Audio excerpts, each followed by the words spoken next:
Hi friends, అతివాద త్రయంలో భాగంగా ఇప్పుడు మనం నేర్చుకోబోతున్నటువంటి ముఖ్యమైన అతివాద నాయకుడు వచ్చేసి లాలా లజపత్ రాయ్. లాలా లజపత్ రాయ్ వచ్చేసి పంజాబ్ రాష్ట్రానికి చెందినటువంటి వ్యక్తి. లాలా లజపత్ రాయ్ పంజాబ్ రాష్ట్రానికి చెందినటువంటి వ్యక్తి. సో లాలా లజపత్ రాయ్కి ఉన్నటువంటి బిరుదులు మనం ఒకసారి చూసుకున్నట్లయితే పంజాబ్ సింహము లేదా షేర్-ఈ-పంజాబ్ అనేటువంటి బిరుదులు లాలా లజపత్ రాయ్కి ఉన్నాయంటే ఆయన పంజాబ్ ప్రాంతానికి చెందినవాడే అని మనకు తెలిసిపోతుంది. లాలా లజపత్ రాయ్ యొక్క రాజకీయ గురువు ఎవరంటే లాలా లజపత్ రాయ్ యొక్క రాజకీయ గురువు జోసెఫ్ మాజిని లాలా లజపత్ రాయ్ యొక్క గురువు. ఈ జోసెఫ్ మాజిని ఇటలీ దేశస్థుడు. లాలా లజపత్ రాయ్ యొక్క గురువు ఎవరంటే జోసెఫ్ మాజిని. ఓకేనా. ఈ లాలా లజపత్ రాయ్ గురించి చెప్పాల్సి వస్తే నేను చెప్పడం కాదు, బ్రిటిష్ వైస్రాయ్ అయినటువంటి లార్డ్ హార్డింజ్ టు లాలా లజపత్ రాయ్ని అత్యంత ప్రమాదకరమైనటువంటి కుట్రదారుడుగా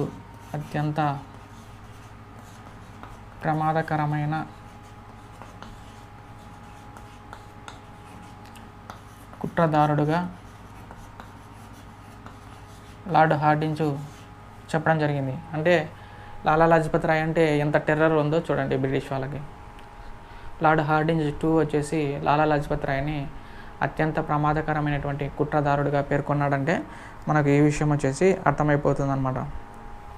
మనకి బెంగాల్ విభజనకి వ్యతిరేకంగా స్వదేశీ ఉద్యమం లేదా వందేమాతర ఉద్యమం అనేది వచ్చింది. ఆ ఉద్యమ సమయంలో లాలా లజపత్ రాయ్ ఒక స్టేట్మెంట్ అనేది ఇవ్వడం జరుగుతుంది. ఈయన ఏమన్నాడంటే, ఆర్య సమాజం నా తల్లి,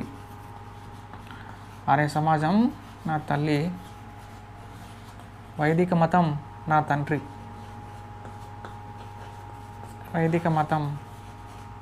తండ్రి అని లాలా లజపత్ రాయ్ ఈ వందే మాతరం ఉద్యమంలో భాగంగా ఈ నినాదాన్ని ఇచ్చాడు. ఓకేనా ఫ్రెండ్స్, ఇది చాలా ఇంపార్టెంట్ అనమాట. ఆర్య సమాజం నా తల్లి, వైదిక మతం నా తండ్రి అని అనేటువంటి నినాదం ఇచ్చినటువంటి నాయకుడు ఎవరంటే లాలా లజపత్ రాయ్ అని మనం టిక్ చేయాలి. ఈయన ఇండియన్ నేషనల్ కాంగ్రెస్ సమావేశాల్లో 1920లో కలకత్తాలో ఒక ప్రత్యేక సమావేశాన్ని ఏర్పరిస్తే ఆ ప్రత్యేక సమావేశానికి లాలా లజపత్ రాయ్ని అధ్యక్షుడిగా ఎన్నుకుంటారు. లాలా లజపత్ రాయ్ని 1920 కలకత్తా ప్రత్యేక సమావేశానికి అధ్యక్షుడిగా ఎన్నుకుంటారు.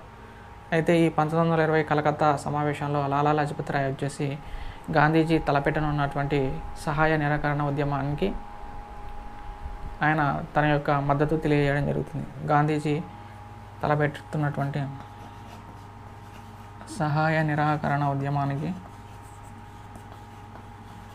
అంగీకారం తెలియజేయడం జరుగుతుంది. 1920లో మళ్ళీ వార్షిక సమావేశం జరుగుతుంది. ఓకేనా ఫ్రెండ్స్, అది నాగ్పూర్లో జరుగుతుందన్నమాట. శ్రీ విజయ రాఘవాచార్య వచ్చేసి దానికి అధ్యక్షత వహించడం జరుగుతుంది. ఆ సమావేశంలో చిత్తరంజన్ దాస్ వచ్చేసి సహాయ నిరాకరణ ఉద్యమం యొక్క తీర్మానాన్ని ప్రవేశపెట్టడం జరుగుతుంది. అయితే సహాయ నిరాకరణ ఉద్యమానికి అంగీకారం తెలిపినటువంటి 1920 కలకత్తా సమావేశం వచ్చేసి ప్రత్యేక సమావేశం. ఓకేనా ఫ్రెండ్స్, ఈ సమావేశానికి లాలా లజపత్ రాయ్ వచ్చేసి అధ్యక్షత వహించాడు. అలాగే నారాయణ మహల్వర్ జోషి అనేటువంటి వ్యక్తి all India trade union Congress అనేటువంటి సంస్థని స్థాపించి ఉంటాడు. నారాయణ్ మహల్వర్ జోషి, ఈయననే ఎన్ఎం జోషి అంటారు. ఈయన all India trade union Congress అనేటువంటి సంస్థని స్థాపించి ఉంటాడు. అయితే ఈ all India trade union Congress యొక్క మొట్టమొదటి సమావేశం వచ్చేసి 1920 సంవత్సరం బొంబాయిలో మొదటి సమావేశం అనేది నిర్వహిస్తే ఆ మొట్టమొదటి ఏయుటియుసి సమావేశానికి అధ్యక్షత వహించింది కూడా లాలా లజపత్ రాయ్. లాలా లజపత్ రాయ్. ఏఐటియుసిని స్థాపించింది ఎన్ఎం జోషి. ఏఐటియుసి యొక్క బొంబాయి సమావేశానికి, మొట్టమొదటి సమావేశానికి అధ్యక్షత వహించింది ఎవరంటే లాలా లజపత్ రాయ్ అని మనము గుర్తుంచుకోవాలి. ఓకేనా ఫ్రెండ్స్. 1928 సంవత్సరంలోన అక్టోబర్ 30 అంటే అక్టోబర్ ఎండింగ్లో లాహోర్ ప్రాంతంలోన లాలా లజపత్ రాయ్ వచ్చేసి సైమన్ గోబ్యాక్ అనేటువంటి ఉద్యమాన్ని నడుపుతుంటే ఈ లాహోర్ ప్రాంతంలోన అసిస్టెంట్ కమిషనర్ ఆఫ్ పోలీస్గా ఉన్నటువంటి శాండర్స్ అనేటువంటి పోలీస్ అధికారి విచక్షణారహితంగా లాఠీచార్జ్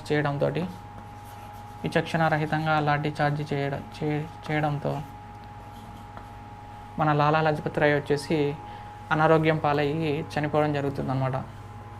ఎప్పుడంటే 1928 అక్టోబర్ 30వ తారీఖున.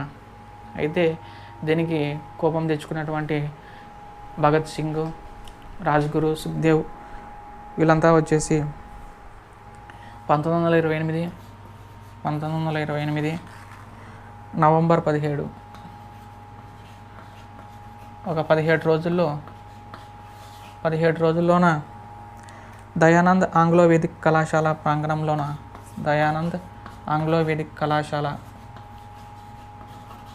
సమీపంలోన ఈ శాండర్స్ అనేటువంటి పోలీస్ అధికారిని చంపివేయడం జరుగుతుంది. చంపివేస్తారు. ఎవరంటే భగత్ సింగ్, రాజ్గురు అలాగే సుఖ్దేవ్లు. దీనికి కారణం ఏంటంటే 1928లో శాండర్స్ వచ్చేసి లాలా లజపత్ రాయ్ మీద లాఠీచార్జ్ చేయడం.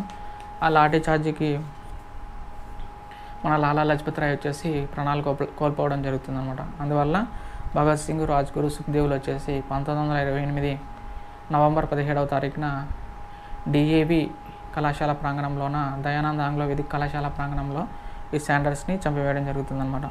మరి లాలా లజపత్ రాయ్ రచించినటువంటి ముఖ్యమైనటువంటి గ్రంథాలు మనం ఒకసారి చూసుకున్నట్లయితే లాలా లజపత్ రాయ్ రచించినటువంటి ముఖ్యమైన గ్రంథాలు ఒకసారి చదువుతాం. ఈయన ఇంగ్లాండ్ డెబ్ట్ టు ఇండియా, ఇంగ్లాండ్ డెబ్ట్ టు ఇండియా, ఇంగ్లాండ్ డెబ్ట్ టు ఇండియా అనేటువంటి గ్రంథాన్ని, తర్వాత an interpretation and history of national movement అనేటువంటి గ్రంథాన్ని, an interpretation and history of national movement అనేటువంటి గ్రంథాన్ని, అలాగే political future of India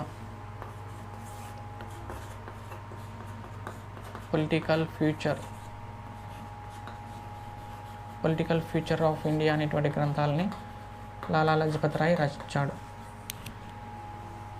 so England డెబ్ట్ టు ఇండియా, అలాగే an interpretation and history of national movement, అలాగే పొలిటికల్ ఫ్యూచర్ ఆఫ్ ఇండియా అనేటువంటి గ్రంథాలని లాలా లజపత్ రాయ్ రచించడం జరిగిందనమాట. మరి లాలా లజపత్ రాయ్ ఏదైనా పత్రికల్ని స్థాపించాడా అంటే ఈయన లాలా లజపత్ రాయ్ వచ్చేసి పీపుల్స్ అనేటువంటి ఆంగ్ల పత్రికని, వందే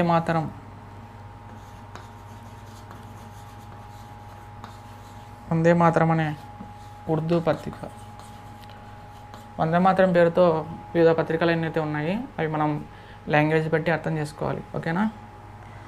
లాలా లజపత్ రాయ్ నడిపినటువంటి వందే మాతరం పత్రిక వచ్చేసి ఉర్దూ పత్రిక, తర్వాత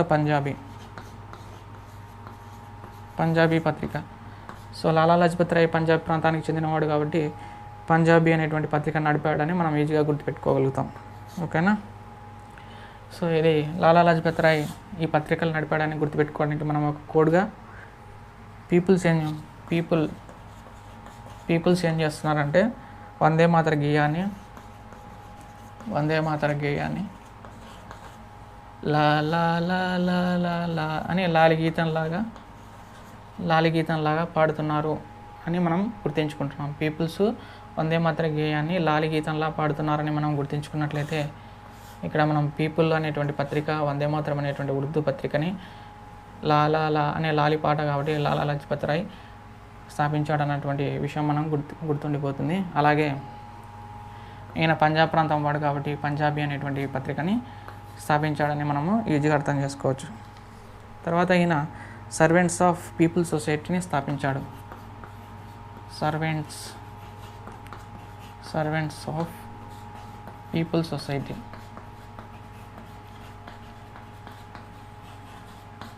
మనకి ఇంతకుముందు వీడియోలో గోపాలకృష్ణ గోఖలే వచ్చేసి సర్వెంట్స్ ఆఫ్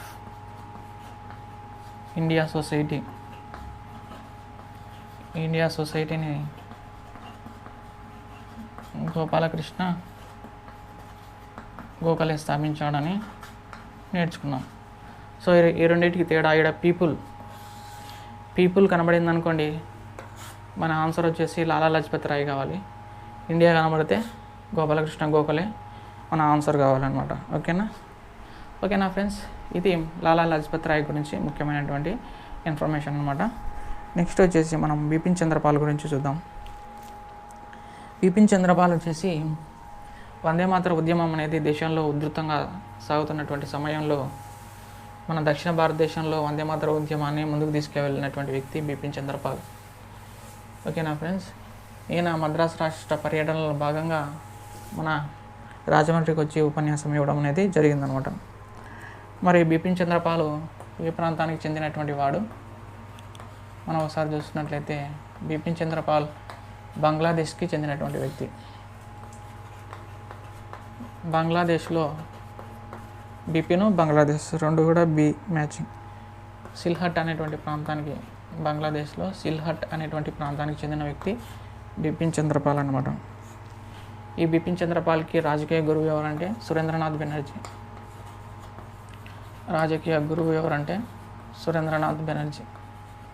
సురేంద్రనాథ్ బెనర్జీ గురించి మితవాదుల్లో మనం నేర్చుకున్నాం. ఈయన ఆనంద్ మోహన్ బోస్తో కలిసి ఇండియన్ అసోసియేషన్ని స్థాపించాడన్న విషయం కూడా మనము నేర్చుకున్నాం. ఓకేనా ఫ్రెండ్స్, ఈ సురేంద్రనాథ్ బెనర్జీ వచ్చేసి బిపిన్ చంద్రపాల్కి గురువు అనమాట. ఈ సురేంద్రనాథ్ బెనర్జీ చెప్పడంతో 1887లో జరిగినటువంటి మద్రాస్ కాంగ్రెస్ సమావేశానికి హాజరవుతాడు బిపిన్ చంద్రపాల్. మద్రాస్ కాంగ్రెస్ సమావేశానికి హాజరై కాంగ్రెస్లో చేరడం జరిగిందన్నమాట. 1907లో వందే మాతర ఉద్యమం అనేది ఉధృతంగా సాగుతున్న సమయంలో దక్షిణ భారతదేశంలో సుడిగాలి పర్యటనలు చేస్తాడు. ఎవరంటే బిపిన్ చంద్రపాల్ అనమాట. ఈ దక్షిణ భారతదేశంలో సుడిగాలి పర్యటనలు చేస్తున్న క్రమంలో 1907 ఏప్రిల్ 19లో రాజమండ్రి సభలో ఉపన్యాసం ఇస్తాడు. బిపిన్ చంద్రపాల్ యొక్క ఉపన్యాసాలలో రాజమండ్రి ఉపన్యాసం అనేది ప్రాధాన్యత సంతరించుకునింది. ఈ సమావేశం అనేది ముఖ్యమైనది అనమాట. ఈ రాజమండ్రి సమావేశంలో బిపిన్ చంద్రపాల్ యొక్క ఉపన్యాసాలని తెలుగులోకి ట్రాన్స్లేట్ చేసింది ఎవరంటే అందకవి అయినటువంటి చిలకమర్తి లక్ష్మీ నరసింహం వచ్చేసి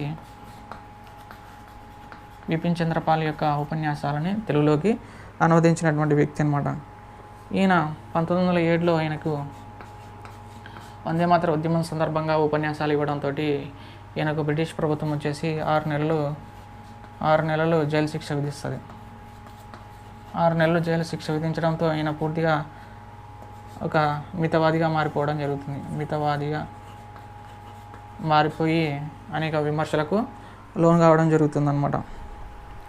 1907లో 6 నెలలు జైలు శిక్ష పడడంతో మితవాదిగా మారిపోయినటువంటి వ్యక్తి బిపిన్ చంద్రపాల్ అనమాట. ఓకేనా, ఈయనకు ఉన్నటువంటి బిరుదులు మనం ఒకవేళ చూసుకున్నట్లయితే బిపిన్ చంద్రపాల్ అంటే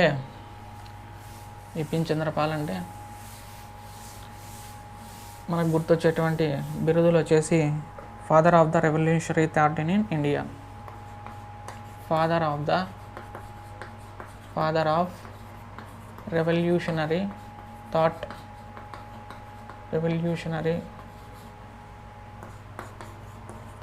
ఇన్ ఇండియా అనేటువంటి బిరుదు ఉంది. భారత విప్లవ భావజనకుడు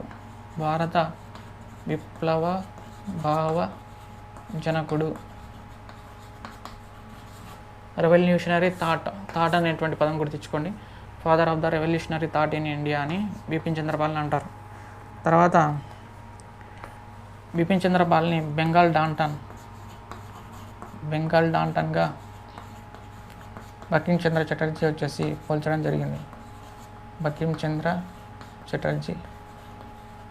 జరిగింది.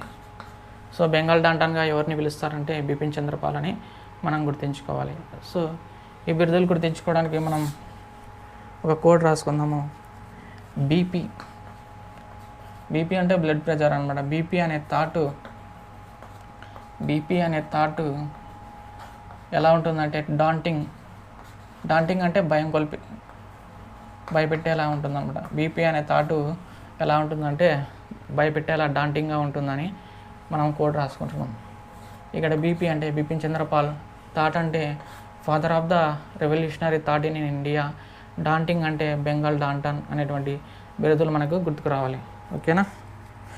నెక్స్ట్ ఈయన రచించినటువంటి గ్రంథాలు చూసుకున్నట్లయితే బిపిన్ చంద్రపాల్ యొక్క గ్రంథాలు memories of my life and time, memories of my life and time అనేటువంటి గ్రంథాన్ని, హిందూ రివ్యూ అనేటువంటి గ్రంథాలని బిపిన్ చంద్రపాల్ వచ్చేసి రచించాడన్న విషయం మనము గుర్తుంచుకోవాలి. తర్వాత బిపిన్ చంద్రపాల్ నడిపించినటువంటి పత్రికలు చూసుకున్నట్లయితే పత్రికలు చూడండి. పారదర్శక్, బెంగాల్ పబ్లిక్ ఒపీనియన్,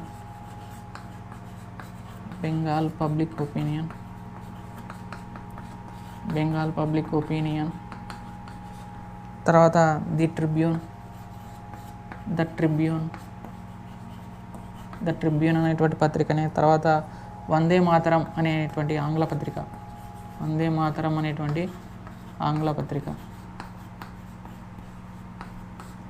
ఇంతకుముందే మనము లాలా లజపత్ రాయ్ వచ్చేసి వందే మాతరం అనేటువంటి ఉర్దూ పత్రికని నడిపాడని నేర్చుకున్నాం. ఇప్పుడు వందే మాతరం అనేటువంటి ఆంగ్ల పత్రికని మన బిపిన్ చంద్రపాల్ వచ్చేసి అరవింద్ ఘోష్తో నడిపాడు. అరవింద్ ఘోష్తో వందే మాతరం అనేటువంటి ఆంగ్ల పత్రికని నడపడం జరిగింది.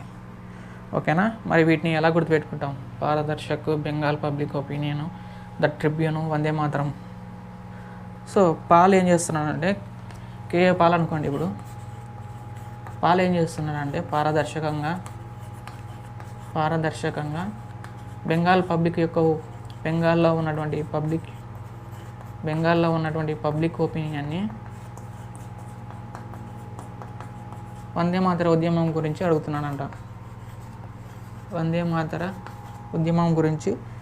అడుగుతున్నాడంట. అడిగి ఆ విషయాల్ని ద ట్రిబ్యూన్ అనేటువంటి పత్రికల్లో ప్రచురిస్తున్నాడు. కేఏ పాల్ ఏం చేస్తున్నాడంటే పారదర్శకంగా బెంగాల్ పబ్లిక్ ఒపీనియన్ని సేకరించి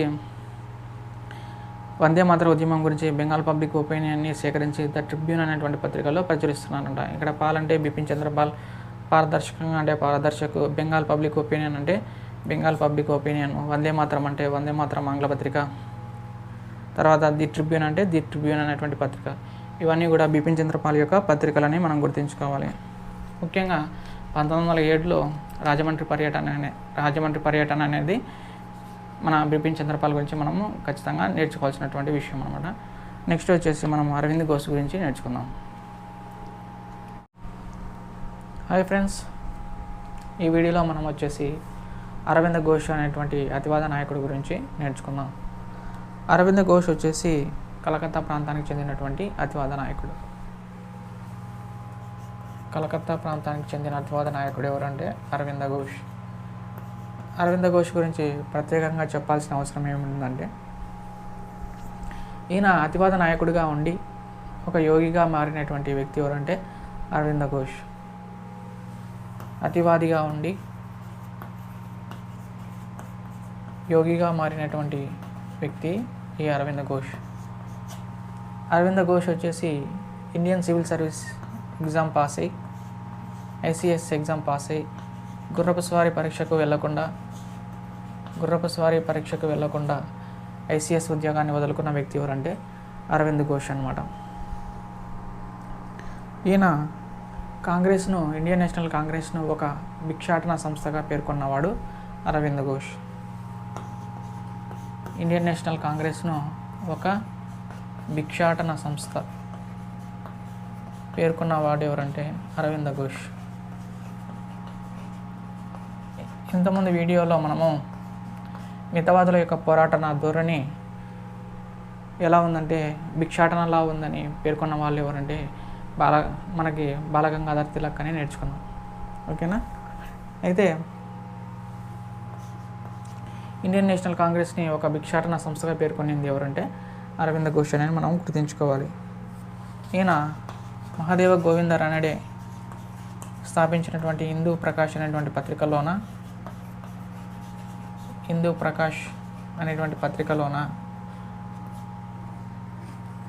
న్యూ ల్యాంప్స్ ఆఫ్ ఓల్డ్ అనేటువంటి పేరుతో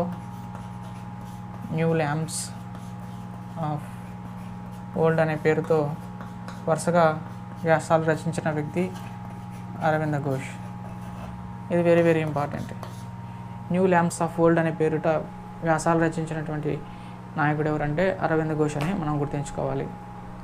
ఇది ఎంజీ రానడే స్థాపించినటువంటి హిందూ ప్రకాష్ అనేటువంటి పత్రికలో మన అరవింద్ ఘోష్ వచ్చి ఈ ఆర్టికల్స్ రాయడం జరిగిందనమాట.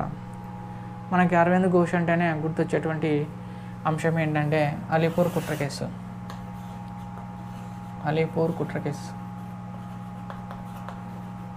ఈ అలీపూర్ కుట్ర కేసు వచ్చేసి 1908లో జరుగుతుందన్నమాట. ఈ అలీపూర్ కుట్ర కేసు ఏంటి అంటే, బెంగాల్ ప్రాంతంలో ఉన్నటువంటి అలీపూర్లోన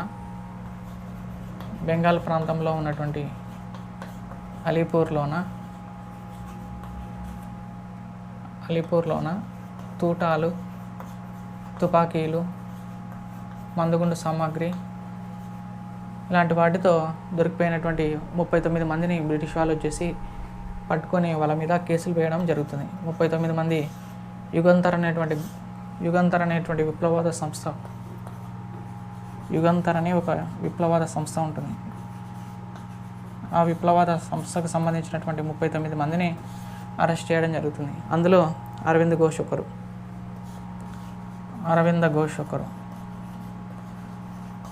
మనకి అలీపూర్ కుట్ర కేసుతో సంబంధం ఉన్నటువంటి వ్యక్తి ఎవరు అంటే అనే క్వశ్చన్ రావచ్చు. అరవింద్ ఘోష్ అని మనం గుర్తుంచుకోవాలి. ఓకేనా? అయితే అరవింద్ ఘోష్ని చిత్తరంజన్ దాస్ సిఆర్ దాస్ వచ్చేసి మన అరవింద్ ఘోష్ తరపున వాదించి ఈ అరవింద్ ఘోష్ని అలీపూర్ కుట్ర కేసు నుంచి విడుదల చేయించడం జరుగుతుందన్నమాట. అయితే 1910 ఒక 2 సంవత్సరాల తర్వాత అలీపూర్ కుట్ర కేసు ఎప్పుడు జరిగింది? 1908లో. అదే టైంలో మనకు కలకత్తా కుట్ర కేసు గురించి కూడా మనం నేర్చుకున్నాం ఇంతకుముందు. 1908లో జరిగింది అది కూడా. అయితే 1910లో పాండిచ్చేరికి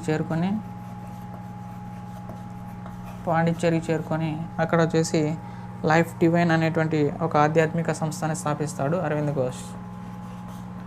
లైఫ్ డివైన్ అనేటువంటి ఒక ఆధ్యాత్మిక సంస్థని స్థాపించి ఒక యోగిగా మారిపోయినటువంటి వ్యక్తి ఎవరంటే అరవింద్ ఘోష్ అనమాట. ఓకేనా ఫ్రెండ్స్? అయితే అరవింద్ ఘోష్ రచించినటువంటి ప్రముఖమైనటువంటి గ్రంథాలు ఏంటో చూద్దాం. అరవింద్ ఘోష్ రచించినటువంటి ప్రముఖమైనటువంటి గ్రంథాలు.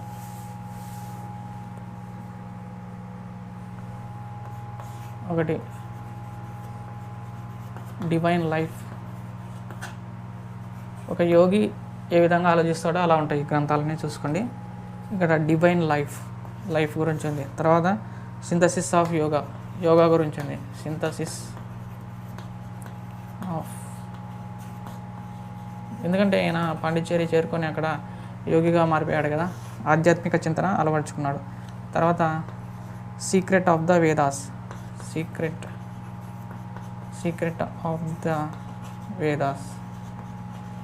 వేదాస్ గురించి. తర్వాత essence of the Gita, essence of the Gita. తర్వాత సావిత్రి, ఇలాంటి గ్రంథాలు రచించినటువంటి వ్యక్తి ఎవరంటే అరవింద్ ఘోష్ అని మనం గుర్తుంచుకోవాలి. ఈ గ్రంథాలతో పాటుగా the foundation of Indian culture అనేటువంటి గ్రంథాన్ని కూడా రాశాడు. The foundation of Indian culture అనేటువంటి గ్రంథాన్ని కూడా అరవింద్ ఘోష్ రాయడం జరిగిందనమాట. చూడండి, the divine life, synthesis of yoga, ఇక్కడ లైఫ్ గురించి, ఇక్కడ యోగా గురించి, ఇక్కడ వేదాల గురించి, ఇక్కడ వచ్చేసి గీత అంటే భగవద్గీత గురించి, ఎసెన్స్ ఆఫ్ ది గీత, ఇక్కడ సావిత్రి గురించి, the foundation of Indian culture అనేటువంటి గ్రంథం గురించి రాయడం జరిగింది. మరి ఈయన నడిపినటువంటి పత్రికలు చూసుకున్నట్లయితే, అరవింద్ ఘోష్ నడిపినటువంటి పత్రికలు చూసుకున్నట్లయితే కర్మయోగిన్, ఈయన యోగి అయ్యాడు కదా, సో ఇది ఈజీగా గుర్తుంది కర్మయోగిన్ అనేది. తర్వాత ధర్మ, ఆధ్యాత్మిక చింతన అలవర్చుకున్నాడు కాబట్టి ధర్మ అనేటువంటి గ్రంథం అనే పత్రిక కూడా మనకు ఈజీగా గుర్తుంటుంది. తర్వాత ఇంతకుముందే మనం బిపిన్ చంద్రపాల్ అంశంలో వచ్చేసి వందే మాతరం అనేటువంటి ఆంగ్ల పత్రికని అరవింద్ ఘోష్తో కలిసి ఏర్పాటు చేయడం జరిగింది అని నేర్చుకున్నాం. సో వందే మాతరం అనేటువంటి ఆంగ్ల పత్రికని అరవింద్ ఘోష్ నడిపాడు. తర్వాత ఆర్య అనేటువంటి పత్రికను కూడా అరవింద్ ఘోష్ వచ్చేసి నడపడం జరిగిందనమాట. సో మనం ముఖ్యంగా గుర్తుంచుకోవాల్సింది అరవింద్ ఘోష్ గురించి, అలీపూర్ కుట్ర కేసు 1908, యుగంధర్ గ్రూప్కి చెందినటువంటి 39 మంది అలీపూర్ అనేటువంటి ప్రాంతంలోన తూటాలు మందుగుండు సామాగ్రితో దొరికిపోతే బ్రిటిష్ వాళ్ళు వాళ్ళని లోపల వేయడం జరుగుతుంది. అయితే అరవింద్ ఘోష్ని చిత్తరంజన్ దాస్ వచ్చేసి వాదించి ఆయన్ని బయటికి తీసుకురావడం జరుగుతుందన్నమాట. అయితే పాండిచ్చేరిలో 1910లో ఒక డివైన్ లైఫ్ అనేటువంటి ఒక ఆధ్యాత్మిక సంస్థను ఏర్పాటు చేసుకుని అక్కడ సాధు జీవితం గడిపినటువంటి అతివాద నాయకుడు ఎవరంటే అరవింద్ ఘోష్. ఈయన ఐసీఎస్ ఉద్యోగాన్ని సాధించి కూడా గుర్రపు స్వారీ అనేటువంటి పరీక్షకు హాజరు కాకుండా ఆ ఉద్యోగాన్ని వదులుకున్నటువంటి వ్యక్తి. ఓకేనా ఫ్రెండ్స్, ఇది అతివాదుల గురించి ముఖ్యమైనటువంటి ఇన్ఫర్మేషన్ అనమాట. మళ్ళీ నెక్స్ట్ వీడియోలో ఇంకో టాపిక్తో మళ్ళీ కలుసుకుందాం.